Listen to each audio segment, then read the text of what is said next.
નમસ્કાર મિત્રો, વિડીયોમાં તમારું સ્વાગત છે। ઉત્તર પ્રદેશના ગોરખપુરમાંથી એક ચોંકાવનારા અને માનવતાને શરમાવે તેવો કિસ્સો પ્રકાશમાં આવ્યો છે।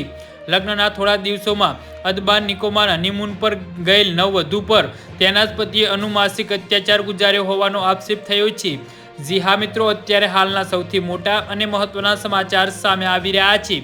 તો મિત્રો, સમાચારમાં વધુ વિગતવાર વાત કરીએ તો લગ્નના આશરે 1 મહિના બાદ દંપતી અંદમાન નિકોબાર હનીમૂન મનાવવા ગયું હતું। ત્યાં અચાનક યુવતીને પીરિયડ શરૂ થતાં અસંખ્ય પેટમાં દુખાવો થયો અને રક્તસ્રાવ થવા લાગ્યો હતો।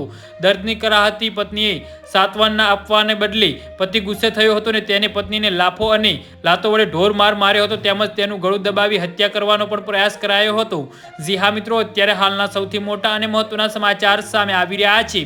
તો મિત્રો, સમાચારમાં વધુ વિગતવાર વાત કરીએ તો હોટલના કર્મચારીએ યુવતીની ચીસો સાંભળી દરવાજો ખખડાવ્યો અને તેનો જીવ બચાવ્યો હતો। આ ઘટના બાદ પતિએ પત્નીના પિતાને ફોન કરીને ગાળો આપી હતી અને પુત્રીને લઈ જવાની ધમકી આપી હતી। જી હા મિત્રો, તો આના વિશે તમારું શું કહેવું છે તો નીચે અમારી કમેન્ટ બોક્સમાં જરૂરથી જણાવજો અને અમારી યુટ્યુબ ચેનલને સબસ્ક્રાઇબ કરવાની ભૂલતા નહીં। ધન્યવાદ।